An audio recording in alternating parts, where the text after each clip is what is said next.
ప్రవక్త అయినటువంటి ఎలీషా గురించి మనం ధ్యానం చేసుకుంటున్నాం. ఎలీషా ప్రవక్త ఏలియా గారి యొక్క శిష్యుడిగా మనకు పరిచయం దేవుడు చేశాడు. దేవుని ఏలియా తర్వాత ఎలీషాను ప్రవక్తగా ఏర్పాటు చేయమని దేవుడు ఇచ్చినటువంటి సూచనల మేరకు ఏలియా ఎలీషాని ప్రవక్తగా ఏర్పాటు చేసుకున్నట్టుగా పరిశుద్ధ గ్రంథంలో మనం చూస్తున్నాం. ఏలియా చేసినటువంటి అద్భుతాల కంటే ఎలీషా చేసిన అద్భుతాలు రెండింతలుగా చేశాడన్న విషయాన్ని కూడా మనం ధ్యానం చేసుకున్నాం గత వారాల్లో. విన్నారు కదమ్మా? బైబిల్ చదువుతున్నారా? నేను వాకింగ్ చెప్పలేదుగా, చదివేశంగా అయిపోయిందిగా. ఇంకా తలకాయ కిందకి పెట్టుకుని బైబిల్ చూస్తామండి అమ్మా. బైబిల్ చదవమన్నప్పుడు చూడాలి, అంత తర్వాత చెప్తున్నప్పుడు వినాలి. వింటూ ఉంటే మీకు కనీసం మీ మెదల్లోకి మీ బుర్రలోకి ఎంతో కొంత వాక్యము ప్రవేశిస్తే ఆ వాక్యము మీ జీవితాలను మారుస్తూ ఉంటుంది. కనుక చదవబడినటువంటి 4వ అధ్యాయము 8వ వచనములో ఎవరిని గురించి ఇక్కడ ప్రస్తావించబడింది? సునేమీరాలైనటువంటి ఒక స్త్రీని గురించి ఇక్కడ చెప్పబడుతుంది. ఆమె పేరు సునేమి పట్టణపు స్త్రీ కనుక సునేమీరాలు. ఆమెకి వేరే పేరు అక్కడ రాయబడలేదు బైబిల్లో. కొన్ని విషయాల్లో బైబిల్లో రాయబడి ఉండవు. వాటిని గురించి మనం బుర్రలు పీకేసుకుని జుట్టు పీకేసుకుని ఇక్కడ ఏంటి రాయలేదు, ఆమె పేరేంటి, ఆవిడ గొడవ ఏంటి, ఎక్కడ ఉంటుంది ఆవిడ పేరని మీరు ఎంతగానో అవసరంలే. బైబిల్లో ప్రభు ఏదైతే రాసి ఉండిస్తారో రాసిన దానిని మనం ధ్యానం చేయడమే మనకున్నటువంటి కర్తవ్యం. దేవునికి స్తోత్రం కలుగును గాక. పరిశుద్ధ గ్రంథంలో కొంతమంది పేర్లు రాయలే, కొంతమంది పేర్లు ప్రస్తావించినప్పుడు ఆమె పేరు ఎందుకు రాయలేదని మీరు బొరగొక్కోకండి. రాయలేదు కనుక రాయలేదు. సునేమి పట్టణస్థురాలు కనుక ఆమె పేరు సునేమీరాలు అని పరిశుద్ధ గ్రంథం మనకు తెలియచేయబడింది. చదవనటువంటి మాటను మనం చూసినట్టు ఒక దినం ముందు ఎలీషా సునేమి పట్టణమునకు పోగా అచ్చట గనురాలైన ఒక స్త్రీ భోజనముకు రమ్మని అతనిని బలవంతం చేసినట్టుగా లేఖనాల్లో మనం చూస్తున్నాం. ప్రియమైన బిడ్డలారా, దైవదాసుడు, దేవుని ప్రవక్త, దేవునికి సంబంధించినటువంటి వ్యక్తి ఎలీషా అంటే దేవుని ప్రవక్తని, దేవునితో మాట్లాడుతూ ప్రజలకు కావలసినటువంటి అన్ని అంశములను చెప్పుతున్నటువంటి వ్యక్తి ఎలీషా ప్రవక్త గారు. ఎలీషా ప్రవక్త ద్వారా దేవుడు అనేకమైన అద్భుతాలు చేశాడు, అనేక మంది అవసరతలు కూడా తీర్చాడు. రాజులకు యుద్ధ సమయంలో సహాయం చేసినటువంటి వాడు ఎలీషా ప్రవక్త. అలాగే నీటిని, చేదుగా ఉన్నటువంటి నీటిని మధురమైనటువంటి నీటిగా మార్చినటువంటి వాడు ఎలీషా ప్రవక్త. ఎలీషా ప్రవక్త చేసిన అద్భుతాలు చాలా ఉన్నాయి. ఇక్కడ సునేమీరాలు జీవితంలో కూడా దేవుడు చేసినటువంటి అద్భుతమైనటువంటి కార్యం ఎలీషా ప్రవక్త ద్వారా ఈ సమయం ముందు ఈ మధ్యాహ్న కాల సమయం మనం ధ్యానం చేసుకుందాం. ఈ చరిత్రలో ఈ సంఘటనలో దేవుడు మనకి ఏమి తెలియజేయబోతున్నారు, ఏమి తెలియచేయాలని నేను అనుకుంటున్నారో మనము ఈ 8వ వచనం నుంచి మనం జాగ్రత్తగా ధ్యానం చేసుకుంటూ ఉంటే ప్రియమైన బిడ్డలారా, ఇక్కడ 37వ వచనం వరకు ఈ సన్నివేశం మనకు జరుగుతూ ఉంటుంది. ఇందులో ఉన్నటువంటి సత్యాలను మనం నేర్చుకోవడానికి, గ్రహించడానికి మనము ప్రయత్నం చేద్దాం. ప్రియమైన బిడ్డలారా, ఒక స్త్రీ, సునేమి పట్టణంలో ఉన్నటువంటి ఒక స్త్రీ, దైవజనుడైనటువంటి ప్రవక్త అయినటువంటి ఎలీషా ప్రవక్త గారు ఆ ఊర్లోనికి వచ్చినప్పుడల్లా, ఆ ప్రాంతానికి వచ్చినప్పుడల్లా ఆమె ఇంటికి భోజనానికి రమ్మని భక్తితో హృదయపూర్వకంగా ఆయనను రమ్మని వేడుకుంటున్న సందర్భాన్ని ఇక్కడ పరిశుద్ధ గ్రంథంలో మనం చూస్తున్నాం. ప్రియమైన బిడ్డలారా, ఒక దైవజనుని ఇంటికి భోజనానికి పిలవడం అనేది గొప్ప ఆశీర్వాదకరమైనటువంటి ఉద్దేశం. దైవజనుడు మీ ఇంట్లోనికి కాలు పెట్టినప్పుడు, దైవజనుడు మీ ఇంట్లోనికి వచ్చినప్పుడు, దైవజనుడు మీ ఇంట్లో ప్రార్థించడానికి వచ్చినప్పుడు ఆ గృహంలో దేవుడు గొప్ప కార్యములు జరిగిస్తూ ఉంటాడు. దైవజనుడు ఇటువంటి వాడైనా కానీ దైవజనుడు పేరు పెట్టబడినటువంటి ఆ వ్యక్తి మీ గృహంలో కాలు పెట్టినప్పుడు ఆ గృహానికి ఆశీర్వాదాలు కలుగుతాయనే విషయాన్ని మొట్టమొదటిగా జ్ఞాపకం చేసుకోవాలి. ప్రార్థించడానికి వచ్చినటువంటి దైవజనుడికి వల్ల మీ కుటుంబాలకు ఆశీర్వాదాలు కలుగుతాయి. అలాగే దైవజనుడికి భోజనం పెట్టడం వల్ల, గిన్నెడు మంచినీళ్ళు ఇవ్వడం వల్ల కూడా మీ గృహాలకు ఆశీర్వాదాలు కలుగుతాయనే సత్యాన్ని పరిశుద్ధ గ్రంథం మనకు తెలియజేయబడుతుంది. ఈ సునేమి పట్టణంలో ఉన్నటువంటి స్త్రీని గురించి పరిశుద్ధ గ్రంథంలో వ్రాయబడ్డానికి గల కారణం చాలా అత్యధికమైనటువంటి విశ్వాసురాలైనటువంటి సునేమి పట్టణంలో ఉన్న స్త్రీగా ఈ పరిశుద్ధ గ్రంథంలో మనం చూడగలం. ఈమెలో ఉన్నటువంటిది చక్కని విశ్వాసము కలిగినటువంటి స్త్రీ. ఈమె ఎటువంటిదండి? మర్చిపోయారు, మళ్ళీ మాట్లాడండి. మీరు నోరులు తెరిస్తేనే కానీ మీరు వింటున్నారన్న ఆలోచన మాకు రాదు. నోరులు తెరవాలి. 10 మంది ఉంటే 10 మంది, 5గురు ఉంటే 5గురు. గట్టిగా మీరు దెబ్బలాటికి వెళ్తే మాత్రం ఎంత గట్టిగా అరుస్తారండి? అరుస్తారా? గట్టిగా అరుతారు. ఆ కంఠం ఎందుకు రావడం లేదు ఇప్పుడు మనకంటున్నాను అన్నది. ఏమిండి ఇవిడి? విశ్వాసము కలిగినటువంటి స్త్రీ. ఎవరివిడి? సునోమి పట్టణంలో ఉన్నటువంటి స్త్రీ విశ్వాసము కలిగినటువంటి స్త్రీ. ఎటువంటి విశ్వాసము? దేవుని యందు భయభక్తులు కలిగి విశ్వసించగలిగేటువంటి విశ్వాసురాలైనటువంటి స్త్రీగా ఇక్కడ ఈమెను చూస్తున్నా. ఈమెకున్నటువంటి ఆలోచన మనం జ్ఞాపకం చేసుకుంటే, దైవజనుడిని మన ఇంటికి భోజనానికి పిలుద్దాం అని ఆలోచన చేసి ఆయనతో ఒప్పందం చేసుకుంది. ప్రవక్త అయినటువంటి ఎలీషాతో ఒప్పందం చేసింది. అయ్యా, మీరు ఎప్పుడు ఈ ప్రాంతానికి వచ్చినా, ఎప్పుడు ఈ ప్రదేశానికి వచ్చినా, ఎప్పుడు మా ఇంటి వైపుకు మీరు వెళ్ళడానికి వచ్చినా, ఈ దారంతా ఎప్పుడు వెళ్ళడానికి మీరు ప్రయాణం చేసినా కానీ మీరేం చేయాలి? నా ఇంటికి వచ్చి భోజనం చేసి కొంచెంసేపు సేద తీర్చుకుని తప్పకుండా వెళ్ళాలి. అలాగే వెళతారని మాకు ఒట్టేయండి అని చెప్పి ఒట్టేయించుకున్నటువంటి స్త్రీగా పరిశుద్ధ గ్రంథంలో మనం చూడగలుగుతున్నాం. దేవునికి స్తోత్రం కలుగునుగాక. అతనిని బలవంతము చేసిన కనుక ఏం చేసిందంటండి? ఎందుకమ్మా నీ ఇంటికి రావడం, నేను రావడం, నువ్వు వంట చేయడం, నాకు ఆతిథ్యం ఇవ్వడం, నీ పనులేని మా అనుకోండి, ఎందుకులేమ్మా, అంత శ్రమ నీకు ఎందుకులే, నేను ఈ దారంటే వెళ్తూ ఉంటాను, దేవుడు ఎక్కడో దిక్కు నాకు భోజనం ఏర్పాటు చేస్తూ ఉంటాడు కనుక అక్కడ భోజనం చేసి నేను వెళ్తాను అని అన్నా కానీ ఈమె ఏం చేసిందంటే అక్కడ జ్ఞాపకం చేసి చదవండి. అక్కడ ఏమన్నా చేసిందంటే, అతనిని బలవంతము చేసిన కనుక ఏం చేసిందని? బలవంతం చేసి అంటే పట్టుబట్టింది అనమాట. అంతే. ప్రీతిని బిడ్డలు కొన్నిసార్లు మనం పట్టుబడుతూ ఉంటాం. ఎవరన్నా మన ఇంటికి రావాలన్నా, ఎవరన్నా వారితో మనం సహవాసం చేయాలన్నా, వారి ఇంటికి మనం వెళ్ళాలన్నా కొన్ని విషయాలు పట్టుబడదు. నువ్వు ఇస్తేనే కానీ కుదరదు, నువ్వు వస్తేనే కానీ కుదరదు, మా ఇంటికి రావాలమ్మా, తప్పకుండా రావాలి. మంచి స్నేహితులు ఉన్నటువంటి ఇళ్లలో ఆ స్నేహితుడు ఒకవేళ ఈ ఊరిలోకి వచ్చినట్టు ఏమైనా తెలిస్తే, నువ్వు మా ఇంటికి వస్తేనే కానీ కుదరదు, మా ఇంటికి రావాలి, మాతో గడపాలి, నువ్వు భోజనం చేయాలి, వెళ్ళాలని మనం ఒక్కొక్కసారి పట్టుబడతాం, బలవంతం చేస్తూ ఉంటాం. అటువంటి బలవంతం చేసి ప్రవక్త అయినటువంటి ఎలీషా గారితో ప్రమాణం చేయించుకున్నట్టుగా పరిశుద్ధ గ్రంథంలో మనం చూస్తున్నాం. ప్రియమైన బిడ్డ, బలవంతము చేసిన గనుక చదవండి. అతడు ఆ మార్గమున వచ్చినప్పుడల్లాను దేవునికి స్తోత్రం కలుగునుగాక. ఆ సునేమి పట్టణంలో ప్రవేశించిన ప్రతి సందర్భంలో కూడా ఏదైనా ఊరు వెళ్ళాలంటే సునేమి పట్టణం ద్వారాగానే వెళ్ళాలి. ఊరి ప్రయాణం చేయాలంటే ఆ ఊరు గుండానే ప్రయాణం చేయాలి. కనుక ఆ దారి గుండా ప్రయాణం చేసినప్పుడల్లా కూడా ఎలీషా ప్రవక్త ఎక్కడికి వచ్చేవాడు? ఈ సునేమి పట్టణంలో ఉన్నటువంటి స్త్రీ ఇంటికి వచ్చి ఆమె ఆతిథ్యం తీసుకుని ఆమెను ఆశీర్వదించి ఆమెను దీవించి వెళుతున్నట్టుగా పరిశుద్ధ గ్రంథంలో మనం చూడగలుగుతున్నాం. అతడు మార్గం వచ్చినప్పుడల్లా ఆమె ఎంట భోజనము చేయొచ్చు వచ్చును కాగా, ఆమె తన పెనిమిటిని చూసి, చూడండి, ఆమెకు భర్త ఉన్నాడు కానీ ఆమెకు ఎవరు లేరండి? పిల్లలు మాత్రం లేరు. భార్యాభర్తలు ఇద్దరే ఉన్నారు. పెద్ద వయసు, వారికి వయసు కూడా పెద్దది, సంపాదన ఎక్కువ ఉంది, ఆస్తుపాస్తులు ఎక్కువ ఉన్నాయి. అయినా కానీ వారికి పిల్లలు లేవు. కానీ పిల్లలు లేకపోయినా కానీ వారికి ఉన్నటువంటి ఆలోచన ఏంటంటే దేవుని మీద నమ్మిక, దేవుని మీద విశ్వాసం. భర్తకైతే దేవుని మీద నమ్మకం లేదు. ఈ రోజున కొన్ని కుటుంబాలలో స్త్రీలే దేవుని నమ్ముకుంటామంటారు, భర్తలు దేవుని నమ్ముకోరు. స్త్రీలే దేవుని సన్నిధానానికి వస్తారు, భర్తలు సన్నిధానానికి రారు. ఇక్కడ కూడా సునేమి పట్టణంలో సునేమి రాలైనటువంటి ఈ స్త్రీలు కూడా, స్త్రీకి ఉన్నటువంటి కుటుంబంలో కూడా భర్తకు దేవుని మీద భక్తి లేదు, కానీ ఈ సునేమి రాలైనటువంటి స్త్రీకి దేవుని మీద భక్తి ఉన్నట్టుగా మనం చూస్తున్నాం. ప్రియమైన బిడ్డలు, ఎటువంటి భక్తి ఏమి కలిగి ఉంది? ఈ లోకంలో భక్తి కలగడం అంటే చాలామంది దేవుని దగ్గరికి వస్తున్నాం, బైబిల్ పట్టుకున్నాం, దేవుని సన్నిధానికి వస్తున్నాం, ఆరాధన చేస్తున్నాం, పాటలు పాడుతున్నాం, సాక్ష్యం చెప్తున్నాం, ఆరాధనలో పాలు పంపులు పొందుతున్నాం, ఇంటికి వెళ్ళిపోతున్నాం, అయిపోతుంది, సరిపోయింది. కానీ భక్తి అనే దాంట్లో కూడా కొంత దేవునికి ఇష్టమైనటువంటి భక్తి ఎలాగుంటుందో ఈ సునోమి అనేటువంటి స్త్రీ చెప్పినటువంటి విషయాలు, చేసినటువంటి విషయాలు కొన్ని ఈ సమయం అంతా మనం జ్ఞాపకం చేసుకోవాలి. ప్రియమైన బిడ్డలారా, ఈమెకున్నటువంటి దేవుని యందు, దైవదాసుని యందు కలిగినట్టు భక్తి ఎలాగుందో, అచంచలమైన భక్తి ఎలాగుందో పరిశుద్ధ గ్రంథంలో మనం చూస్తాం. 9వ వచనం చూడండి. 9వ వచనం చదువుదాం. కాగా ఆమె పెనిమిటిని చూసి, అయ్యా, మన యొద్దకు పోవచ్చున్నవాడు ఎవరంటిండైనా భక్తి గల దైవజనుడని నేను ఎరుగుదును అని చెప్తుంది. దేవునికి స్తోత్రం కలుగునుగాక. ఎదుటి వాణిలో భక్తి మనం ఎలా చూడగలుగుతాం? ఆయన ప్రవర్తన, ఆయన నడవడిక, ఆయన మాట, ఆయన చూపు, ఆ తలంపులు, ఆలోచనలు ఇవన్నీ చూసినప్పుడు భక్తి గలవాడో భక్తి లేనివాడో మనకు అర్థమైపోతుంది.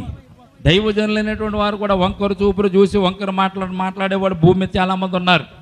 వారు దుష్ట ప్రవర్తన కలిగిన వారు, దుష్టత్వంతో కలిగిన వారు, వారు దుర్బోధకుల కింద బైబిల్ గ్రంథం ఎప్పుడో వర్ణించింది వాళ్ళని గురించి ప్రియదేనబడ్డారా. కానీ కొంతమంది ఉన్నారు దైవజనులైన వారు, భక్తి కలిగినటువంటి వారు, ఆయన దైవజనుడు అని నేను ఎరుగుతును అని చెప్పి ఈ స్త్రీ చెప్పడానికి గల కారణం ఏంటో తెలిసింది. ఆయనలో ఉన్నటువంటి మర్యాదకరమైనటువంటి జీవితం, ఆయన క్రియలు, ఆయన తలంపులు, ఆయన ఆలోచనలు, ఆయన నడుస్తున్న నడవడిక అంతా కూడా దైవ భక్తితో కలిగినటువంటి ఎలీషా ప్రవక్తను చూసి ఆమె ఏమని చెప్పిందండి, ఆయన మన ఇంటికి పోవచ్చున్నటువంటి వాడు భక్తి గల దైవజనుడని నేను ఎరుగుతును అని చెప్తుంది. ఎవరితోను? భర్తతో చెప్తుంది, సాక్ష్యం చెప్తుంది. ఆయన దైవజనుడు, మన ఇంటికి పోవచ్చున్న ఆయన దైవజనుడు. ఇప్పుడు ప్రస్తుతానికి ఆయనకి అయితే మనం ఉన్న స్థలంలోనే ఒక మంచం వేస్తున్నాం, ఒక పేట వేస్తున్నాం, ఒక కుర్చీ వేస్తున్నాం, ఆయన కూర్చుంటున్నట్టు భోంచేసి వెళ్ళిపోతున్నారు. కానీ అలాగ కాదు, ఆయన దైవజనుడు కనుక ఆయనకి కొంత ఏర్పాట్లు మనం చేయాలని భర్తతో ఈ సునేమిరాలైనటువంటి స్త్రీ చెప్తున్నటువంటి మాట ఇక్కడ మనం చూస్తాం. చదువుదాం. కావున అందుకోసం మనము అతనికి గోడ మీద ఒక చిన్న గది కట్టించి అందులో అతని కొరకు ఒక మంచము, ఒక బల్ల, ఒక పీట, దీపస్తంభం ఉంచుదాము. అతడు మన యొద్దకు వచ్చినప్పుడల్లా అందులో బస చేయవచ్చునని చెప్పాను. ఈ స్త్రీకి ఉన్నటువంటి ఆలోచన ప్రియదినబడ్డారా, అనేక ఆలోచనలు మనకు ఉంటాయి. అది ఎప్పుడు పోతాడని ఆలోచన ఉంటుంది మనకి ఎప్పుడు కూడా. ఎవరన్నా చుట్టాలు వస్తే ఎప్పుడు పోతాడని చెప్పి ఆలోచిస్తూ ఉంటాం మనం. కానీ ఈ స్త్రీకి ఉన్నటువంటి ఆలోచన అంటే తెలుసా, దైవజనుడు మన ఇంటికి వచ్చినప్పుడు సేద తీరడానికి ఆయనకు కొన్ని పనులు మనం చేయాలి. ఏమేం పనులు చేయాలని చెప్తుంది? గోడ మీద ఒక చిన్న గది కట్టిద్దాం. గోడ మీద చిన్న గది కట్టిద్దాం. ఏ గోడ అండి? ప్రహారీ గోడ మీద. ఇప్పుడు మీకు విషయం జ్ఞాపకం చేస్తాను. ఈ గోడ మీద చిన్న గది కట్టిద్దాం అంటే మన ప్రహారీ గోడలు ఎంత ఉంటాయండి అండి? ఎంత పడదు? దాని మీద గది కట్టేస్తారు మీరు? కట్టగలుగుతారా గది? గది కట్టాలంటే ఇంత ప్లేస్ ఉండాలి కదమ్మా. కనీసం ఎంత ప్లేస్లో కాబట్టి ఇంతన్నా సగంలోనే ఉండాలి కదా. అంటే ఆ రోజుల్లో ఇంటి చుట్టూరు ప్రహారీ గోడలు ఎంత కట్టేవారు, ఎంత బలంగా కట్టేవారు, వెడల్పుగా కట్టుకునేవారంటే ఆ ప్రహారీ గోడ మీద ఒక గది కట్టుకునేంత విశాలమైనటువంటి స్థలం ఉండులాగున చుట్టూరు వారు గోడలు ఏర్పాటు చేసుకునేవారు. దేవునికి స్తోత్రం కలుగును గాక. రాహాబు అనే స్త్రీ ఎక్కడ నివసించేది? ఆ రాజ్యానికి ఉన్నటువంటి కోట చుట్టూ ఉన్నటువంటి గోడ మీద రాహాబు అనే స్త్రీ ఒక ఇల్లును కట్టుకుంది. ఎక్కడ కట్టిందండి? ప్రహారీ గోడ అండి. ఆ రాజ్యానికి ఉన్నటువంటి గోడ చుట్టూరు ఉన్న గోడ మీద రాహాబు అనే స్త్రీ ఇల్లు కట్టుకుంది. అంటే ఇల్లు కట్టుకుంటే సరిపోయిందా? ఆ ఇంటి పక్క నుంచి నడవడానికి దారి ఉండొద్దా? వాహనాలు వెళ్ళడానికి దారి ఉండొద్దా? గుర్రాలు నడవడానికి దారి ఉండక్కర్లే, దారి ఉండాలి కదా. ఇల్లు కట్టుకోగా నడవడానికి కూడా దారి ఉన్నటువంటి అంటే దరిదాపు ప్రియదేని బిడ్డలారా, ఒక రోడ్డు పక్కన ఖాళీ స్థలం ఎంతైతే ఉంటుందో ఇల్లు కట్టుకోవడానికి, రోడ్డు ప్లస్ ఖాళీ స్థలము ఇల్లు కట్టుకోవడానికి ఎంతైతే ఖాళీ ప్రదేశం ఉంటుందో అంత వెడల్పున గోడలు రాజ్యానికి కట్టుకునేవారు. రాజ్యానికి కట్టుకున్నటువంటి గోడలంత వెడల్పులో ఈ యొక్క స్త్రీ సునేమిరాలనేటువంటి స్త్రీ ఇంటి చుట్టూరు ఉన్న గోడ అంత వెడల్పు లేకపోయినా అంతకంటే తక్కువ ఉన్నాయి, కానీ గది కట్టగలిగేటటువంటి వెడల్పు ఆ గోడకు ఉందనే విషయాన్ని మొట్టమొదటిగా మనం జ్ఞాపకం చేసుకోవాలి. భర్తతో అంటుంది, మన గోడ మీద ఒక చిన్న గది కట్టిద్దాం. గోడ మీద ఏం కట్టిద్దాం? చిన్న గది కట్టిద్దాం. గది కట్టిస్తే ఆ గదిలో ఆయన ఉండడానికి, నివసించడానికి ఏర్పాట్లు చేద్దాం అంది. అంటే గది కట్టడం అంటే సామాన్యమైన పని కాదు కదా. ఈ రోజున మీరు పని చేసుకోవాలనుకోండి, ఇంటి పని చేయాలనుకోండి, డబ్బులు అవుతాయి అవ్వా? ఎవరైనా ఊరుకుని వచ్చేస్తారా? ఇటుకలు ఊరుకుని వచ్చేస్తాయా? సిమెంట్ ఊరుకుని వచ్చేస్తాయా? పనివారు ఊరుకుని వచ్చేస్తారా? రారు కదా. ఖర్చుతో పనే కదా. ధనం వెచ్చించవలసింది కదా, డబ్బు ఖర్చు పెట్టాలి కదా. డబ్బు ఖర్చు పెట్టవలసినటువంటి పని కూడా ఆమె ఏం చేసింది తెలిసింది? సంతోషంతో ఆనందంతో దైవజనుడికి చేయడానికి ఆమె నిశ్చయం చేసుకున్నట్టుగా పరిశుద్ధ గ్రంథంలో మనం చూస్తున్న భక్తిగల దైవజనుడు కావున మనం అతనికి గోడ మీద ఒక చిన్న గది కడదాం. గది కట్టడమే కాదు, అందులో కొన్ని సౌకర్యాలు కూడా చేయడానికి ఇష్టపడుతుంది. చదవండి ఏమన్నా, అందులో అతని కొరకు ఒక మంచం వేద్దాం. ఏమంటుంది తెలుసా? ఆ గది కట్టి ఆ గదిలో చక్కగా ఒక మంచం వేద్దాం. తర్వాత ఒక బల్ల కూడా వేద్దాం. బల్ల ఎందుకు? చదువుకోవడానికి, ఏదైనా పుస్తకాలు పెట్టుకుని చదువుకోవాలనుకుంటే ఒక బల్ల వేద్దాం. తర్వాత ఒక పీటను కూడా వేద్దాం, భోజనం చేసేటప్పుడు కూర్చుని పీట మీద కూర్చుని భోజనం చేయడానికి. మూడవది దీపస్తంభమును ఉంచుదాము. దేవునికి స్తోత్రం కలుగును గాక. సౌకర్యాల విషయంలో ఈ స్త్రీ ఎంతో ఆలోచన కలిగి ఉంది. ఎవరి కొరకు చేస్తుందండి ఇది? ఈ పని అంతా ఎవరి కొరకు చేస్తున్నారు? ప్రవక్త అయినటువంటి ఎలీషా కొరకు. ఈ మాట మర్చిపోవద్దు. ప్రవక్త అయినటువంటి ఎలీషా గారి కొరకు ఇవన్నీ చేస్తుంది. ఎందుకు? గోడ మీద ఒక ఇల్లు కడదాం, ఒక చిన్న గది కడదాం, ఆ గదిలో మంచము ఉంచుదాం, ఒక బల్ల వేద్దాం, ఒక పీట వేద్దాం, వెలుతురు కోసం దీపస్తంభమును అక్కడ ఉంచుదాం. ఇవన్నీ ఉంచిన తర్వాత మన యొద్దకు వచ్చినప్పుడల్లా అందులో బస చేయవచ్చునని ఎవరితో చెప్తుందండి? ఎవరితో చెప్తుంది? భర్తతో చెప్తుంది. దేవునికి స్తోత్రం కలుగును గాక. ఎవరితో చెప్తుందో తెలిసింది? ఈ స్త్రీ, సునేమిరాలైన స్త్రీ తన భర్తతో ఈ ఆలోచన అంతా కూడా చెప్తుంది. అప్పుడు భర్త ఏమంటాడు? బుద్ధి ఉందా, బుద్ధి లేదా నీకు? ఆయనకి గది కట్టడం ఏంటి? ఆయనకి బల్ల వేయడం ఏంటి? ఆయనకి మంచం వేయడం ఏంటి? ఆయనకి దీపస్తంభం వేయడం ఏంటి? ఆయనకి పీటన వేయడం ఏంటి? ఆయన ఏమైనా మన మనిషి ఏంటి అంటాడా? అన్నా ఏమ్మా చెప్పరా? ఎవరికో ఇల్లు కడతానంటే, ఎవరికో గది కడతానంటే ఊరుకుంటాడు ఏంటండి భర్త? ఊరుకోడు కదా. కానీ నా భార్య ఏ విషయం చెప్పినా కానీ న్యాయంగా చెప్తుంది, నమ్మకంగా చెప్తుంది. ఆమెకి ఇష్టమైంది కనుక, ఆమె దైవజనుడని ఆలోచన చేస్తుంది కనుక, విశ్వసిస్తుంది కనుక నిజంగా ఆయన దైవజనుడై ఉంటాడు అని భర్త కూడా నమ్మాడు కనుక అలాగే నీకు ఇష్టమైనట్టుగా చేయమని భార్యకు సలహా ఇచ్చినట్టుగా పరిశుద్ధ గ్రంథంలో మనం చూస్తున్నాం. దేవునికి స్తోత్రం కలుగునగాక. అతడు వచ్చినప్పుడల్లా బస చేయవచ్చునని చెప్పింది. 11వ వచనం చదవండి. ఆ తరువాత అతడు అక్కడికి ఒకానొక దినమున వచ్చి ఆ గదిలో చొచ్చి అక్కడ పరుండినట్టుగా మనం చూస్తున్నాం. ఆమె ఉద్దేశం సఫలమైంది. భర్తతో చెప్పింది, ఒక గోడ మీద ఒక గదిని కట్టింది, మంచం వేసింది, బల్లనేసింది, పీట వేసింది, దీపాన్ని కూడా దీపస్తంభం మీద దీపాన్ని కూడా పెట్టింది, గదిని శుభ్రంగా అలంకరించింది. మట్టిగా లేదు, చూస్తే అందంగా ఉంది, చక్కగా రంగులు కూడా వేసేసింది, అందంగా తీర్చిదిద్దింది. దైవజనుడు ఒక రోజున ఆ ప్రాంతానికి వచ్చినప్పుడు అందులో అయినా బస చేసినట్లుగా పరిశుద్ధ గ్రంథంలో మనం చూడగలుగు. ఒక్కొక్క దినమున అతను వచ్చే గదిలోకి వచ్చి అక్కడ పరుండెను. 12వ వచనం చూడండి. పిమ్మట అతడు తన దాసుడైనటువంటి గెహాజీని పిలిచి, ఈ సునేమీరాలని పిలువమనగా అతడు ఆమెను పిలిచెను. ఆమె వచ్చి అతని ముందర నిలబడినప్పుడు అతడు ఏమంటున్నాడు తెలిసింది? అమ్మా, గోడ మీద గది కట్టావు, గదిలో మంచం ఒకటి ఏర్పాటు చేస్తావు, ఆ గదిలో బల్లను కూడా ఏర్పాటు చేస్తావు, ఆ గదిలో పీటను కూడా ఏర్పాటు చేస్తావు, ఆ గదిలో దీపాన్ని కూడా నువ్వు ఏర్పాటు చేస్తావు. ఇదంతా నా కొరకు ఏర్పాటు చేస్తావు. ఏ ఉద్దేశం లేకపోతే, ఏ ఆలోచన లేకపోతే, ఏమీ కోరుకోకపోతే, నా వలన ఏమీ ఆశించకుండా ఇదంతా చేసావని నేను అనుకోవడం లేదు. నీకు భక్తి ఉంది, నీకు భయభక్తులు ఉన్నాయి, దేవుని మీద విశ్వాసం ఉంది, అదంతా ఒక ఎత్తు అయితే ఏదో ఒక ఆలోచన కలిగి నీవు దీనిని చేస్తుంటావని నేను అనుకుంటున్నాను అని సునేమిరాల్ని పిలమ్మన్నాడు, గెహాజీని, తన దగ్గర ఉన్న శిష్యుడు గెహాజీని.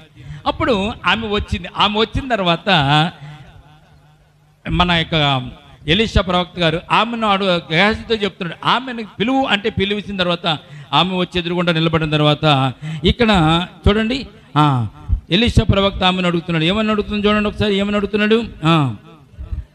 నీవు ఇంత శ్రద్ధాభక్తులు నాయడులో చూపించడానికి, కనపరచడానికి నీకు నేను ఏమి చేయవలను? చూడండి, ఎవరికైనా ఆలోచన కలుగుతుంది కదా. ఎవరన్నా వచ్చి కింద వచ్చి ఏమండి మా ఇంటికి వచ్చి కొద్దిగా మంచినీళ్ళు తాగండి, భోజనం చేయండి అని ఎవరినన్నా వెళ్ళేవారిని, కొద్దిగా ఘనమైన వారిని ఎవరైనా పిలిచామనుకోండి, ఆయన ఏమనుకుంటాడు?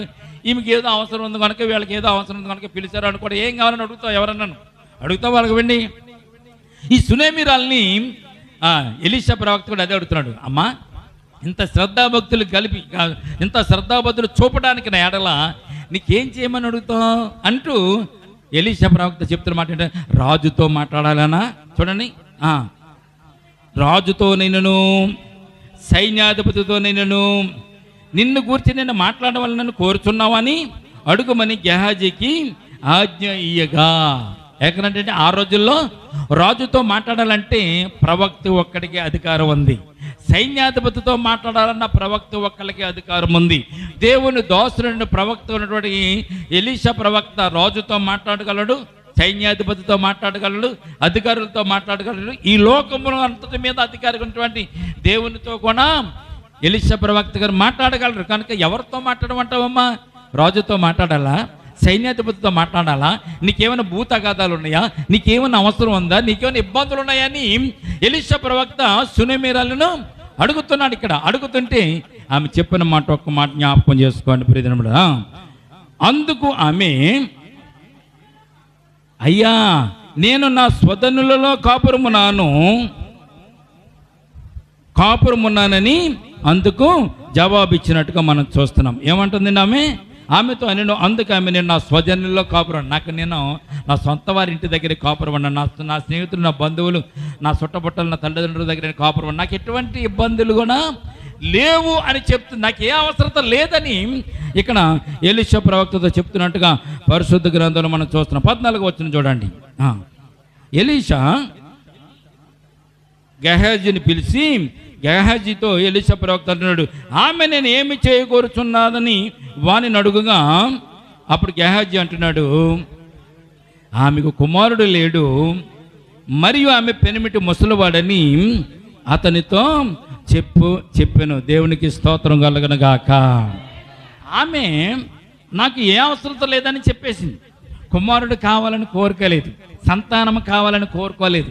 ఎందుకంటే భార్యాభర్తలు ఇద్దరు ముసలివారు, వారిద్దరు కూడా వయసు మళ్ళీపోయిన వారు, పిల్లల పుట్టే అవకాశం లేనటువంటి వారు ప్రియదనబడ్డారా. కనుక ఆమె కుమారుడు కావాలని అడగలేదు. కానీ ఎలీషా ప్రవక్త రాజుతో మాట్లాడాలా, సైన్యాధిపతితో మాట్లాడాలా, నేను ఎవరితోనా మాట్లాడగలదు, నీకు ఏదైనా అవసరం ఉంటే చెప్పమన్నప్పుడు లేదు నేను నా సోదరుల దగ్గర నేను కాపురం ఉన్నానని చెప్పిన తర్వాత ప్రియదనబడ్డారా, ఎలీషా ప్రవక్తకి ఇంకా అనుమానం సాలక గెహాజీని పిలిచి, ఆమె ఎంత మన ఎడల శ్రద్ధ చూపించడానికి కారణం ఏంటో కొనుక్కోవయ్యా అన్నప్పుడు గెహాజీ చెప్తున్నాడు, అయ్యా గురుగారు, ఆమెకు సంతానము లేదు, భర్త ముసలివాడు, ఈమె కూడా ముసలిది కనుక, వీరిద్దరు కూడా వృద్ధులు కనుక వారికి సంతానం ఒకటే లేదు, అదొకటే కొద్దువ. మిగిలిన ఆస్తుపాస్తులు ఉన్నాయి, అంతస్తులు ఉన్నాయి, సంపద ఉంది, అంతా కూడా వారు క్షేమకరంగానే ఉన్నారు. కానీ వారికి సంతానం ఒకటే లేదని ఎలీషా ప్రవక్తతో గెహాజీ చెప్పాడు. కానీ సునేమిరాలని స్త్రీ చెప్పలేదు. దేవునికి స్తోత్రం కలుగునుగాక. మనమైతే అడగమంటే చాలు, ఏదైనా అడిగేస్తాం. మనం ఏదైనా అడుగుతామండి, మన కోరికలు బోళ్ళని ఉంటాయి ప్రియదనబడ్డారా. డబ్బున్నా డబ్బు లేకపోయినా కానీ కోరికలు మాత్రం మనకు పుడుతూనే ఉంటాయి. అవునా? డబ్బున్నప్పుడు కోరిక పుట్టడం సాధారణం అండి. చేతిలో 100 రూపాయలు ఉందనుకోండి, 10 రూపాయలు పెట్టి ఏదైనా కొనుక్కోవచ్చు కోరిక పుట్టినప్పుడు. అస్సలు డబ్బులు లేకపోయినా కానీ కోట్ల రూపాయలు ఖరీదు చేసేటువంటి వస్తువులు కావాలనుకోవడం మానవుని యొక్క నైజం. ఈ రోజున మనకి ఏమీ ఉండదు. నాకు బిల్డింగ్ కట్టుకుంటే బాగుంటుంది అనుకుంటాం. బిల్డింగ్ తక్కువ అవుతా, లక్షలు, 60 లక్షలు, 70 లక్షలు, ₹1,00,00,000 దాకా బిల్డింగ్లు ఉంటాయి. కారు కొనుక్కోవాలన్నా లక్షలు కావాలి. మనకున్న కోరికలు అంత కాదు, అత్యైనటువంటి కోరికలు మనకు ఉంటాయి. డబ్బు లేకపోయినా కోరికలు మాత్రం పుడుతూ ఉంటాయి. ఈ సునేమిరాలకి కోరిక ఉన్నా కానీ చెప్పలేదు దైవదాసునికి. కారణం అంటే తెలిసింది, అది నాకు అవసరం, దేవునికి ఇష్టమైతే ఇస్తాడు అనేటువంటి ఆలోచన కలిగి ఆమె జీవిస్తున్నట్టుగా పరిశుద్ధ గ్రంథం. ఇప్పుడు కోరుకున్నా కానీ ఈ వయసులో నాకు పిల్లలు పుట్టరు కదా, ఎందుకు దైవజాన్ని ఇబ్బంది పెడతామని అనుకుందేమో.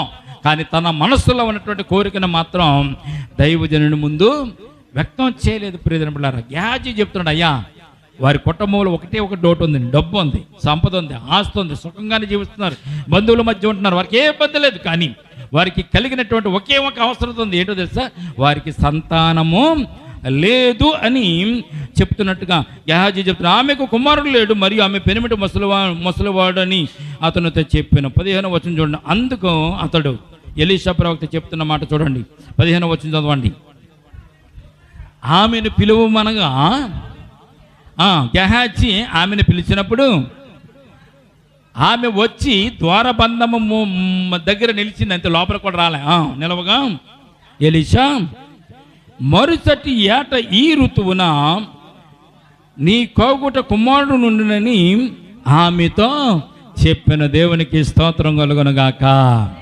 ఎలీషా ప్రవక్త ఆమెను గెహాజీతో చెప్పాడు, ఆమెను పిలు అన్నప్పుడు ఆమె కిందకెళ్ళి గెహాజీ ఆమెను పిలిచినప్పుడు ఆమెను పైకి వచ్చి గుమ్మం దగ్గర నుంచుంది, లోపల కూడా రాలేదు. గుమ్మ దగ్గర నుంచున్నప్పుడు ఎలీషా ప్రవక్త అంటున్నాడు, రేపటి వచ్చే సంవత్సరం ఈ ఋతువున నీ కోగుట కుమారుడు ఉండును అని ఆమెతో చెప్పినప్పుడు ఆమె అంటున్న మాట చూడండి ఒకసారి. ఆమె ఆ మాట విని, దైవజనుడైన నా ఏలినవాడా, అలాగ పలుకవద్దు, నీ దోస్తులను నాతో అబద్ధం ఆడవద్దు అన్నది. ప్రియదేవులారా, ఎలీషా ప్రవక్త చెప్పింది అబద్ధమా? కాదు కదా. ఎందుకు అబద్ధం అనుకుంది చెప్పండి? ఈమె వయసుకి పిల్లలు పట్టరు, భర్త కూడా ముసలివాడు అయిపోడు, పిల్లలు పుట్టే అవకాశం వారికి లేదు. అవకాశం లేదు కనుక కుమారుడు పుడతాడని ఎలీషా ప్రవక్త చెప్పిన మాటగా ఆమె ఏమనుకుంది తెలుసా? అబద్ధముగా దోసింది ఆమెకి. కానీ దేవునికి అసాధ్యమైనది ఏదైనా ఉందా? ఏమీ ఉండదు దేవునికి అసాధ్యమైనది. ప్రియదేవులారా, వెంటనే అబద్ధం ఆడవద్దు అన్నప్పుడు ఎలీషా ప్రవక్త ఒక మాట అంటాడు చూడండి అక్కడ. కుమారు అబద్ధం ఆడవద్దని చెప్పినప్పుడు పిమ్మట ఆమె నీ దోస్తులను నాతో అబద్ధం ఆడవద్దని చెప్పాను. పిమ్మట ఆ స్త్రీ గర్భవతి అయి మరుసటి ఏట ఎలీషా తనతో చెప్పిన కాలమున కుమారుని కన్నట్టుగా పరిశుద్ధ గ్రంథంలో మనం చూడగలుగుతున్న దేవునికి స్తోత్రం కలుగునుగాక. ఇప్పుడు మనము ఒక విషయం జ్ఞాపకం చేసుకుందాం ప్రియదినబడారా. ఆమెకి సంతానం లేదు, ఎక్కడికి వెళ్ళినా సంతానం ఆమె కలగదు. ఆమెకు సంతానం కలగాలంటే ఒక్క దేవుని యొక్క ఆజ్ఞ ప్రకారం దేవుని కృపను బట్టి ఆమె సంతానము పొందుకోవాలి. చూడండి, పిల్లల్ని ఇచ్చేది ఎవరు? సంతానం ఇచ్చేది ఎవరు? తండ్రి అయినటువంటి దేవుడే. గర్భఫలము యెహోవా వశములో ఉంది, యెహోవా అనుగ్రహించు బహుమానము గర్భఫలము కనుక గర్భఫలం ఇచ్చేది దేవుడే. కనుక దేవుణ్ణి కూడా కోరుకోలేదు, కానీ దేవుడు ఆమెకి సంతానం ఇవ్వాలని ఎందుకు అనుకున్నాడు? ఆమెకు సంతానం ఇవ్వాలని దేవుడు ఎందుకు అనుకున్నాడో తెలుసండి. దైవజనుడైనటువంటి ఎలీషా ప్రవక్తకు ఆమె చేసినటువంటి ఉపచారమును బట్టి, ఆమె చేసినటువంటి ఒక గోడ మీద ఒక గదిని కట్టడం, దాంట్లో బల్లను వేయడం, పీటను వేయడం, దీపస్తంభమును వేయడం, ఆమెకున్నటువంటి భక్తి శ్రద్ధలను దేవుడు చూసి ఆమెకు సంతానం ఇవ్వాలని ఎలీషా ప్రవక్త నోటి ద్వారాగా ఆమెకి సంతానాన్ని దయచేసినట్టుగా పరిశుద్ధ గ్రంథంలో చూడగలుగుతున్నాం. దేవునికి స్తోత్రం కలుగునుగాక. ఆ స్త్రీకి సంతానం ఇవ్వాలన్న ఆలోచన దేవుని ఆలోచన. ప్రియదినబడ్డారు, ఆమె ఆలోచన చేయలేదు, ఆమె కోరుకోలేదు. ఎందుకు కోరుకోలేదంటే, నేను ముసలిదాన్ని, నా భర్త కూడా ముసలివాడు, మేము ముసలి వాళ్ళం అయిపోయాం కనుక సంతానం కలగదన్న వారు నిరాశతో ఏం లేరు. సంతానం లేదు అంతే. ఆస్తుంది, అంతస్తుంది, చక్కగా జీవిస్తున్నారు, వారికి సంతానం లేదనే లోటు కూడా వారు కొనుక్కోలేదు. ఎప్పుడైతే ఎలీషా ప్రవక్త చెప్పినప్పుడు అబద్ధం అనుకుంది, కానీ ఎలీషా ప్రవక్త మాట వచ్చే సంవత్సరానికి నీ కోవుట కుమారుడు ఉంటాడనగా ఆ సంవత్సరానికి కోవుట కుమారుడు కలిగినట్టుగా పరిశుద్ధ గ్రంథంలో మనం చూస్తున్నాం. కుమారులను సంపాదించుకోవడానికి ఆమె చేసినటువంటి ఉపచారములు ఏంటో తెలిసింది.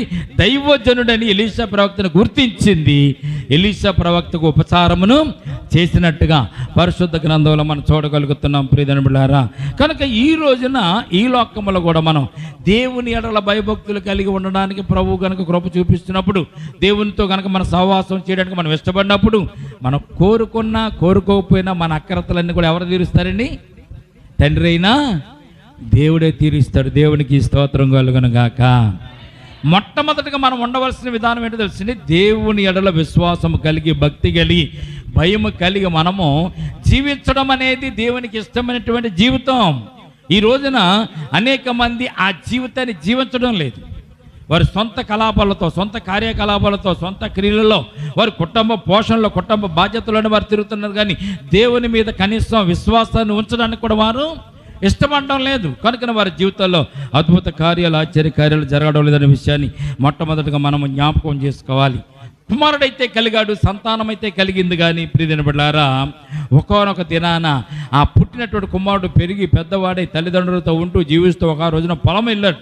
ఈ కుమారుడు చేసే తండ్రితో పాటు పొలం వెళ్ళాడు. పొలం వెళ్ళిన తర్వాత ఆ పొలంలో తండ్రి తొడ మీద పడుకుని, నా తలంతా పోయింది, తల పోయింది అంటే బాధపడుతూ ఆ తండ్రి తొడ మీద పడుకున్నట్టు, కాలు మీద పడుకున్నట్టు కుమారుడు ఆ తండ్రి తొడ మీద పడుకుని అతడు చనిపోయినట్టుగా పరిశుద్ధ గ్రంథంలో మనం చూడగలుగుతున్నాం. 19వ వచనం చూడండి, 18వ వచనం నుంచి కూడా చూడండి. ఆ బిడ్డ ఎదిగిన తర్వాత ఒకనాడు కోత కోయేవారు ఉన్న తన తండ్రి దగ్గరకు పోయి అక్కడ ఉండగవాడు నా తల పోయినని తన తండ్రితో చెప్పాను. అతడు వానిని ఎత్తుకుని తల్లి యొద్దకు తీసుకుని పొమ్మని పనివారుల ఒకరికి చెప్పగా, వాడు ఆ బాలుని ఎత్తుకుని తన తల్లి యొద్దకు తీసుకుని పోయిన. పిల్లవాడు మధ్యాహ్నం వరకు తల్లి తొడ మీద పండుకొని ఉండి చనిపోయాను. అప్పుడు ఆమె పిల్లవాడిని దైవజనుని మంచం మీద పెట్టి తలుపు వేసి బయటకు వచ్చి, ఒక పనివాణిని గాడిదను నా యొద్దకు పంపము, నేను దైవజనునికి పోయి వచ్చేదని తన పెనిమిటితో ఆమె అనగా. చూడండి, పుట్టినటువంటి కుమారుడు కొంతకాలమైన తర్వాత 7వ సంవత్సరం వచ్చిన తర్వాత ప్రియమైన బిడ్డలారా, ఆ కుమారుడు ఒకానొక దినాన మరి తలలో బాధ కలిగి తలలో వ్యాధి వచ్చి ఆ వ్యాధి వల్ల కుమారుడు చనిపోయినట్టుగా లేఖన భాగాల్లో మనం చూస్తున్నాం. ఆమె అంది, నాకు కుమారుడు వద్దని అంది, నాకు కుమారుడితో పని లేదంది. కానీ ప్రియమైన బిడ్డలారా, దేవుని వంశమున పుట్టినటువంటి వాడు కనుక, దేవుని వరముతో పుట్టినవాడు కనుక ఈ సమయం అందు తల్లి కొన్నటువంటి ఆలోచన ముందు దైవజనుని యొక్క భక్తిని చూసింది, విధేయతను చూసింది, దైవజనుని గుర్తించింది, అతనికి కావలసినటువంటి సదుపాయాలు చేసినప్పుడు దేవుడే ఆమెకు వరపుత్రుని ఇచ్చాడు.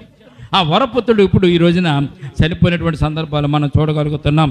ఆ కుమారుడు చనిపోయినప్పుడు ఆమె ఏం చేయాలి? ఈ రోజుల్లో అయితే ఆసుపత్రికి తీసుకెళ్తాం, ఆ రోజుల్లో ఆసుపత్రి లేవు, ఆ రోజుల్లో వైద్యులు లేరు, డాక్టర్లు లేరు. కానీ ప్రియమైన బిడ్డలారా, ఆమె కొన్నటువంటి ఆలోచన ఒక్కసారి మనం జ్ఞాపకం చేసుకుంటే ఆశ్చర్యం వేస్తుంది. దైవజనుడి మీద ఉన్నటువంటి ఆమె కొన్న విశ్వాసం, భక్తి ఎంత గొప్పదో మనం ఈ సందర్భంలో ఈ యొక్క విషయాన్ని బట్టి మనం చూద్దాం. చూడండి, ఆమె ఏమైంది?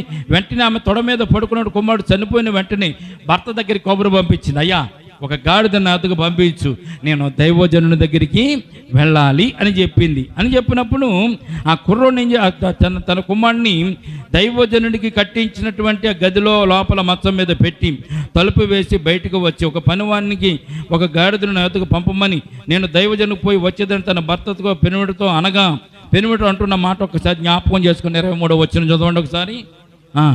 అతడు, నేడు అమావాస్య కాదే, విశ్రాంతి దినము కాదే, అతని యొద్దకు ఎందుకు పోవద్దు అని అడుగుగా ఆమె, నేను పోవుట మంచిదని చెప్పింది. అంతే. దేవునికి స్తోత్రం కలుగునుగాక.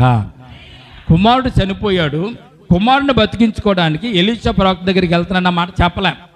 తన కుమారుడు చనిపోయిన విషయాన్ని భర్తకు కూడా చెప్పలేదు. ఆమెకి నమ్మక లేదు. చనిపోవడం కాదు, నా కుమారుడు చనిపోవడం, వరం చేత పుట్టినవాడు, వరపుత్రుడిగా పుట్టినవాడు, అది చనిపోవడం ఏంటి అనేటువంటి ఆలోచన కలిగి భర్తతో కూడా ఈ విషయము చెప్పకుండా మొట్టమొదటికి ఏ ప్రయత్నం చేస్తుందో తెలిసింది, దైవజనుని దగ్గరికి వెళ్ళడానికి ఇక్కడ ప్రయత్నం చేస్తుంది. దేవునికి స్తోత్రం కలుగునుగాక. ప్రియమైన బిడ్డలారా, పనివాణిని గాడిదని పంపించమన్నప్పుడు ఆ భర్త ఏమంటాడో తెలిసింది, ఈరోజు అమావాస్య కాదే, రెండవది ఇంకోటి ఏమంటాడో తెలిసింది, విశ్రాంతి దినము కాదే. దైవజనుని దగ్గరికి ఎప్పుడు వెళ్ళేవారు వాళ్ళు? దైవ సేవకుని దగ్గరికి ఎప్పుడు వెళ్ళేవారు తెలిసింది? ఆరాధన కానీ ఆ దేవుని దైవదాసుని దగ్గరికి కానీ అమావాస్య రోజున విశ్రాంతి దినానే వెళ్ళేవారు, మిగిలిన రోజులు వెళ్ళేవారు కాదు. ఆ రోజుల్లో అమావాస్య కూడా వారికి చాలా ప్రాధాన్యం కలిగినటువంటి రోజు అమావాస్య. ఈరోజు అమావాస్య రోజు మనం ఏం చెయ్యం, మంగళవారాన్ని కూడా మనం ఏమీ చెయ్యం. ఇవన్నీ కూడా మనకి చెడ్డ రోజుల కింద లెక్కే. దేవుని దృష్టిలో అన్ని మంచి రోజులే. దేవునికి స్తోత్రం కలుగునుగాక. ఆది కాండంలో 2 అధ్యాయాలు మనం చూస్తాం, ఇది మంచిది, ఇది మంచిది, ఇది మంచిదని. దేవుడు ప్రతి దినమును సృష్టించిన తర్వాత ఆది కాండం 1వ అధ్యాయంలో ప్రతిదాన్ని సృష్టించిన తర్వాత లాస్ట్ ఇది మంచిదని ఆయన చూసిన. సూర్యచంద్ర నక్షత్రాలను సృష్టించినప్పుడు ఇది మంచిదని, రోజులు సృష్టించినప్పుడు మంచిదని, ఆకాశ నక్షత్రాన్ని సృష్టించినప్పుడు ఇది మంచిదని, జంతువులను చేసినప్పుడు ఇది మంచిదని, భూమిని చేసినప్పుడు ఇది మంచిదని, నరుని సృష్టించినప్పుడు కూడా ఇది మంచిదని. దేవుడు ప్రతిది కూడా మంచిది మంచిది మంచిదని దేవుడు దాన్ని చూసి మంచిదని ఆశీర్వదించాడు. కనుక ఈ రోజున ప్రతిరోజు కూడా మంచిది అనేటువంటి విషయాన్ని మొట్టమొదటిగా మనం జ్ఞాపకం చేసుకోవాలి. దైవజన్ దగ్గరికి ఎప్పుడు వెళ్ళేవారు ఉన్నవాళ్ళం? అమావాస్య రోజున, విశ్రాంతి రోజున వారే వెళ్ళేవారు. కనుక భర్త అంటున్నాడు, ఈరోజు అమావాస్య కాదే, దైవజన్ దగ్గరికి ఎందుకు వెళ్ళడం? ఈరోజు విశ్రాంతి దినము కాదే, దైవజన్ దగ్గరికి ఎందుకు వెళ్ళడం? అమావాస్య రోజున వెళ్తారు, విశ్రాంతి దినాడు ఇప్పుడు వెళ్దాం అంటే లేదు లేదు, నేను వెళ్ళుట మంచిది అని చెప్పి ఆ స్త్రీ భర్తతో చెప్పి దైవజనుడి దగ్గరికి వెళ్ళినట్టుగా పరిశుద్ధ గ్రంథంలో మనం చూడగలుగుతున్న. దేవునికి స్తోత్రం కలుగునుగాక. ప్రియమైన బిడ్డలారా, కుమారుడు చనిపోయాడు అనగానే ఆమెకు వచ్చినట్టు ఆలోచన ఏంటో తెలిసింది, నేను దైవజనుడి దగ్గరికి వెళ్ళి దైవజనుడి సమక్షములోని నా బాధను చెప్పుకుంటాను. ఇంకెవరు చెప్పినా కానీ వృధా, వేస్ట్. మనం కూడా మనకు కష్టం వచ్చినప్పుడు దేవుని సన్నిధానంలో చెప్పుకోవాలి. దేవుని మందిరంలోకి వచ్చి చెప్పుకోండి, దేవుని సన్నిధిలోకి వచ్చి ప్రార్థన చేసుకోండి. ఆ ప్రార్థన దేవుడు ఆలకిస్తే వెంటనే ఆ ప్రార్థనకు దేవుడు జవాబును మీకు ఇస్తాడు. ఈ సునేమి పట్టణంలో ఉన్నటువంటి సునేమి రాలైనటువంటి స్త్రీ దేవుని యందు భయభక్తులు కలిగినటువంటి స్త్రీ, అలాగే దేవుని దాసుని గణపరచగేటటువంటి స్త్రీ, దేవుని యందు విశ్వాసం ఉంచి నమ్మిక ఉంచి ముందుకు సాగేటటువంటి స్త్రీగా ఈ సునేమి పట్టణంలో సునేమి రాళ్ళ గురించి పరిశుద్ధ గ్రంథంలో దేవుడు రాసి ఉంచారు. చాలామంది ఉన్న పట్టణంలో ఈమెను గురించి రాయడానికి గల కారణం ఏంటంటే ఈమె కూడా భక్తి విశ్వాసాన్ని దేవుడు చూస్తాడు కనుక ఆమెను పరిశుద్ధ గ్రంథములో ఒక సాక్షిగా మన కొరకు ఆయన ఏర్పాటు చేసుకున్నాడు. దైవజనుడు అంటే భక్తి కలిగినటువంటి ఆమె, దైవజనుడు అంటే విశ్వాసం కలిగినటువంటి ఆమె, అన్ని విషయాలలో కూడా దైవజనుడికి తెలియజేస్తూ ఆమె మేలులు పొందుకున్నటువంటి వ్యక్తిగా పరిశుద్ధ గ్రంథంలో మనం చూస్తున్నాం. ఎవరన్నా మనం డబ్బులు ఖర్చు పెట్టాలంటే దైవజనుడికి ఇవ్వాలన్నా, దైవజనుడికి ఏదన్నా ఖర్చు పెట్టడానికి చూడాలన్నా మనం ఇష్టపడం. ప్రియదినబడ్లారా, ఈ రోజున దైవజనుడికి చేసే ప్రతి కార్యము వల్ల మీరు ఆశీర్వదింపబడతారనే విషయాన్ని ఎలీషా ప్రవక్తకి ఆమె చేసినటువంటి ఉపచారములు బట్టి మనం ఇక్కడ జ్ఞాపకం చేసుకోవాలి. సంతానము లేనటువంటి ఆ స్త్రీ సంతానము పొందుకోవడానికి కారణం ఏంటంటే దైవజనుడికి చేసినటువంటి శ్రద్ధతో చేసినటువంటి ఆ కార్యములు బట్టి ఆమె కుమారుడు సంపాదించుకుంది. ఈ మధ్యాహ్న కాలం మనము కూడా దేవుని యందు భయభక్తులు కలిగి ఉందాం, దైవజనుడు కూడా విశ్వాసం భయభక్తులు కలిగి ఉందాం. ఆమె పొందుకున్నట్టు ఆశీర్వాదాలు మనం కూడా పొందుకోవడానికి అట్టి రీతిగా ఆ మార్గంలో మనం నడుద్దాం. ఆమె కుమారుని ఎలాగ బ్రతికించుకుందో, కుమారుడు ఎలాగ బ్రతికాడో వచ్చేవారు కొద్ది విషయాలు మనం జ్ఞాపకం చేసుకుందాం. ఎంతవరకు మనము దేవుని వాక్యములో శ్రద్ధ కలిగి ఆమె దైవజనుడికి ఆతిథ్యం ఇచ్చింది కనుక దేవుడు కూడా ఆమె ఆతిథ్యాన్ని ఆస్వాదించి ఆమె చేసిన ఉపచారములు బట్టి ఆమెకు లేదనుకున్న రాదనుకున్నటువంటి సంతానాన్ని దేవుడు ఆమెకు అనుగ్రహించాడు. ఎల్లప్పుడూ కూడా దేవుని యందు భయభక్తులు కలిగే వారి జీవితంలో అటువంటి అద్భుతాలు ఆశ్చర్యకార్యాలు జరుగుతాయని ఈ చరిత్ర మనకు తెలుస్తుంది కనుక మనం కూడా సునేమీరు అల్లాగా దేవుని యందు విశ్వాసం ఉంచుదాం, దేవుని యందు భయభక్తులు కలిగి ఉంచుదాం. ఆమె పొందుకున్నట్టు ఆశీర్వాదం మనం కూడా పొందుకుందాం. ఈ మాటలు దేవుడు దీవించి మనలను ఆశీర్వదించును గాక. ఆమె తల వంచండి, ప్రార్థన చేసుకుందాం. ప్రేమల తండ్రి, కృపల దేవందమనైనా ఈ మధ్యాహ్న కాల సమయంలో సునేమి పట్టణం ఉన్నటువంటి సునేమి స్త్రీ గురించి నన్ను ప్రభా, సునేమిరాలు గురించి మీరు తెలియజేసినటువంటి వర్తమానాన్ని బట్టి స్తోత్రాలు తండ్రి. ఆమె తన జీవితంలో ప్రభునైనా ఎలీషా ప్రవక్తకు చేసినటువంటి ఉపచారములు బట్టి, పరిచరణ బట్టినైనా ఆమె ఎలీషా ప్రవక్తకు నేను ప్రభా ఆమె చేసినటువంటి నేను ప్రభా ఆ కార్యములు ప్రభా తన గోడ మీద ఒక గదిని కట్టి ఆ గదిలో ఒక మంచము వేసి, ఒక బల్లను వేసి, అలాగే ఒక పీటను వేసి దీపమును పెట్టి నైనా దైవజనుడు వచ్చి నివసించడానికి, సేద తీరడానికి నేను ప్రభా ఉపచారాలు ఎన్నో చేసింది కనుకనే ఆమె యొక్క విశ్వాసాన్ని, నమ్మికను, ఆమె భక్తిని చూసి నేను ప్రభా కలవదు అనుకున్నటువంటి కుమారుని ప్రభా సంతానాన్ని ప్రభునైనా మీరు దయచేస్తారు తండ్రి. మా జీవితంలో కూడా ప్రభా నీ యందు భయభక్తులు కలిగి జీవించినట్లయితే, నీ యందు విశ్వాసం ఉంచి జీవించినట్లయితే ప్రభా నైనా నీ యందు భయభక్తులు కలిగి విశ్వాసంతో నడుస్తున్నప్పుడు నైనా మాకున్నటువంటి అక్రతలు నేను ప్రభా జరగనవి అనుకున్నటువంటి సమస్యలన్నీ కూడా తీర్చడానికి, అవసరతలు నేను ప్రభు గుర్తించి నేను మాకు ఉపకారం చేయడానికి ఇష్టపడుతున్నటువంటి దేవుడు అని ఈ చరిత్ర ద్వారా మేము తెలుసుకోవడానికి ఇచ్చిన కృపను బట్టి స్తోత్రాలు తండ్రి. నైనా ఆ సునేమి పట్టణంలో సునేమిరాలను బట్టి ఎలాగైతే విశ్వాసంతో, భక్తితో నేను ప్రభు నీ ఎడల నేను ప్రభు జీవించిందో అటువంటి భయభక్తులు మేము కూడా కలిగి ఉండడానికి కృప చూపించండి. ఆమె పొందుకున్నటువంటి ఆశీర్వాదాలు ప్రభు ఈ బిడ్డలమని మేము కూడా పొందుకోవడానికి అట్టి రీతిగా మా యందు మాయాడల ప్రభు భయభక్తులు కలిగే జీవితాన్ని మేము కూడా కలిగి ఉండడానికి నీ కృప దయచేదురుగా. కానీ ఇప్పుడు వచ్చిన బిడ్డలు జ్ఞాపకం చేసుకున్న ప్రభా మరి ఇంతవరకు విన్నటువంటి ఈ మాటలు ప్రభా నీ నామముల ప్రభా వారి వెనుకలలో నేను ప్రభునైనా మీ ఆత్మ ద్వారా నీరు బట్టి నేను ప్రభా ఫలింప చేయండి. దీని ఈ వర్తమానాన్ని ప్రభు నేను నెమరు వేసుకుంటూ సునేమిరాలు అనేటువంటి ఆ స్త్రీ చేసినటువంటి భయభక్తులు కలిగిన జీవితాన్ని నిబట్టలమని మేము కూడా కలిగి ఉండడానికి నేను కృప చూపించమని. ఇక ప్రభు ఈ లోకమునికి అసాధ్యం అనేది ఏదో లేదు నాయన ప్రభా, మనకు సమస్తము సాధ్యం చేయగలిగిన దేవుడు నీవే అని ప్రభు ఎరిగి నేను ఈ లోకంలో ప్రభా మేము కూడా ముందుకు సాగడానికి, భయభక్తులతో ఉండడానికి, నీ ఆశీర్వాదం పొందుకోవడానికి నీ కృప మాకు దయచేదురుగా. కానీ యేసయ్య ఉన్నతమైన పరిశుద్ధ నామమున ప్రార్థించి మిక్కిలి వినయముతో బ్రతుకు వేడుకుంటున్నాము. ఆమేన్, ఆమేన్, ఆమేన్, ఆమేన్. ఈ సమయం ముందు మనం కానుకల పాట పాడుతుండగా కానుకలను స్వీకరించి మన గృహాలకు వెళ్దాం.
స్తోత్రమునైనా పరిశుద్ధుల ప్రేమల తండ్రి కృపల దేవందమునైనా ఇంతవరకునైనా కొడుకులో ఉండి మాతో ఉండి మమ్మల్ని నడిపించిన దేవస్తుతులు స్తోత్రాలు తండ్రి.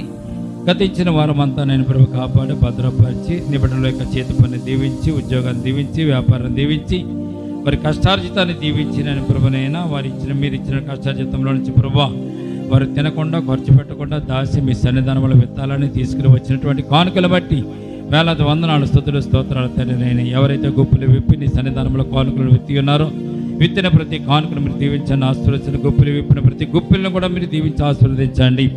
ఆకాశ వాక్యాలు విప్పండి. పట్టణంలో ఆశీర్వాదాలు ప్రభు నీ బిడ్డల పైన కొమ్మరించండి. 20 దంతలుగాను 30 దంతలుగాను 100 అంతలుగాను 1000 అంతలుగాను ప్రభునైనా నీ బిడ్డల జీవితంలో గొప్ప కార్యములు జరిగించండి తండ్రి. వారి తినగా మిగలడానికి, ఖర్చు పెట్టగా మిగలడానికి నేను ప్రభా, వారి ఇంటి కట్టుకోవడానికి నేను ప్రభా, వారికి ఉన్నటువంటి నేను ప్రభు అప్పులు కట్టుకోవడానికి, వడ్డీలు కట్టుకోవడానికి, నేను కరెంటు బిల్లు కట్టుకోవడానికి, నైనా బిడ్డలను చదివించుకోవడానికి కావాల్సినటువంటి నేను ప్రభు ఆర్థిక పరమైన ప్రతి అక్రతలు అవసరతలు నైనా నీ బిడ్డకు నేను ప్రభు ఈ సమయం ముందు తీర్చమని ప్రార్థన చేస్తున్నాం తండ్రి. నైనా కూడి వచ్చిన ప్రతి ఒక్క బిడ్డ జ్ఞాపకం చేసుకుని ప్రభు వారికి ఉన్నటువంటి ఇరుకులు తప్పించండి తండ్రి. నైనా ఎవరైతే ఉద్యోగం లేకుండా ఇబ్బంది పడుతున్నారో, చేతి పని లేకుండా బాధపడుతున్నారో, గృహిణులు ఉంటూ గృహత్వంలో నేను ప్రభు ఇబ్బంది పడుతున్న వారిని కూడా జ్ఞాపకం చేసుకోండి. ఉద్యోగం లేని వారికి ఉద్యోగం, చేతి పని లేని వారికి చేతి పని నైనా ప్రభా నైనా మీరు ఈ సమయం ముందు నిబిడగా దయచేయండి ప్రభా. అటు రీతికైనా ప్రభా కూడి వచ్చిన సంఘాన్ని, సంఘ బిడ్డలు మీరు జ్ఞాపకం చేసుకున్న ప్రభా వచ్చే వారం అంతా కూడా ప్రభా మీ కాపుదల దయచేయండి. నీ బిడ్డలు ఇంటికి వెళ్ళి చుండగా నీ సన్నిధాన పాశ్రవంతో నింపండి. వారి గృహాల చుట్టూ మీకు కంచి వేసి కాపుదల దయచేయండి ప్రభా. అటు రీతికైనా ప్రభునైనా వారికి ఉన్నటువంటి ప్రతి అక్రతల అవసరం తీర్చండి. చదువుతున్న బిడ్డలు మీరు జ్ఞాపకం చేసుకోవడానైనా వారి చదువులో మీరు తోడుకున్నాడు తండ్రి. ఉద్యోగం లేని వారికి ఉద్యోగం దయచేయండి, వ్యాపారం లేని వారికి వ్యాపారం దయచేయండి ప్రభా.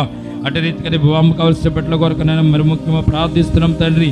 వారికి వివాహాలు జరగడానికి ప్రభు చూపించండి తండ్రి. నైనా చిన్న బిడ్డలైన వారు జ్ఞాపకం చేసుకుని ప్రభా వారికి మంచి ఆరోగ్యం దయచేయండి. చదువుతున్న బిడ్డలు జ్ఞాపకం చేసుకుని ప్రభా చదువులో వారికి తోడుగా ఉండి నేను ప్రభా వారిని మీరు నడిపించండి తండ్రి. ఏదేమైనా ప్రభా నీ బిడ్డలు కనుక నేను ప్రభా వారు నా నామం ఎరిగిన వారు కనుక నేను వారిని తప్పిస్తానని ప్రభా నీ వాక్యము నేను ప్రభా వాగ్దానం ముందు కనుక నేను ప్రభా అట్టి రీతిగా ప్రభా నీ నామము ఎరిగినటువంటి నీ బిడ్డను ప్రభు నన్ను మీరే తప్పించి అన్ని విషయాలలో మేలు అనుకరించి నేను ప్రభా ఆ సునేమీరాలను ప్రభా ఆశీర్వదించినట్టుగా నీ బిడ్డలు కూడా ఆశీర్వదించి నేను నీ బిడ్డలు కూడా ప్రతి అక్రతల అవసరం తీర్చమని ప్రభా మీ చిత్తమైతే మీరు అక్కడ ఆలస్యమైతే మరొక్కసారి ఇటు రీతిగా కూడుకుని మిమ్మల్ని స్తుతించి మిమ్మల్ని కనపరిచే భాగ్యం దయచేయండి. మా చుట్టుపక్కల ఉన్న ప్రతి ఇంటిని ప్రతి గృహాన్ని కూడా జ్ఞాపకం చేసుకోండి నైనా. వారి గృహాల చుట్టూ కంచి వేసి కాపుదల దయచేయండి. వారికి ఉన్నటువంటి ఆర్థిక పని ఇబ్బందుల నుంచి విడుదల కలిగించండి. వారికి ఉన్న అనారోగ్యం నుంచి విడుదల కలిగించండి ప్రభా. వారి బిడ్డల చదువుల్లో తోడుకుండండి ప్రభా. నీ మార్గంలో నాకు రావడానికినైనా సత్యమైన మార్గము, నిత్యమైన మార్గమునైన ప్రభా, పరిశుద్ధ మార్గమునైనా పరలోక రాజ్యం చేర్చే మార్గం ఇదేనని ప్రభా వారు కూడా తెలుసుకునేలాగిన వారి కొరకు మేము ప్రార్థిస్తున్నాం తండ్రినైనా. వారందరూ జ్ఞాపకం చేసుకుని దీవించండి. ఈ లోకమంతటి కొరకు ప్రాణం పెట్టిన యేసయ్యవు, లోకమంతటిని ప్రేమించుతున్నట్టు గొప్ప దేవుడు తండ్రి. ఈ లోకంలో ఉన్న వారందరి కొరకు నేను ప్రభా తొలకరి వర్షమును కడవరి వర్షమును కురిపించుతున్న గొప్ప దేవుడు తండ్రినైనా. నమ్మిన వారిని నమ్మని వారిని కూడా ఆశీర్వదించిన ప్రభా మేలులతో నింపిన గొప్ప దేవుడు నీవే కనుక నేను ప్రభా వారిని కూడా జ్ఞాపకం చేసుకుని దీవించండి ప్రభా. మా పట్టణాన్ని దీవించండి, మా గ్రామాన్ని దీవించండి, మా దేశాన్ని దీవించండి ప్రభా. మా దేశాన్ని పరిపాలిస్తున్న నాయకులను కూడా జ్ఞాపకం చేసుకుని దీవించండి తండ్రి. అలాగే ప్రభు ఇది వర్షాకాలము తండ్రి నైనా సకాలంలో వర్షాలు పడి సకాలంలో చక్కని పంటలు పండి నేను ప్రభా రైతులందరూ కూడా నేను ప్రభా క్షేమకరము శోభక్షకరముగా ఉండడానికి నైనా చక్కని పంటలు పండి నేను మా దేశము నేను ప్రభా ఆహారము కొరత లేకుండా నేను ప్రభా దీవించబడ్డానికి నైనా నీ కృప దయచేయమని ప్రార్థన చేస్తున్నాం తండ్రి. అటు రీతిగానే ప్రభునైనా సంఘాన్ని సంఘ బిడ్డలు జ్ఞాపకం చేసుకోండి.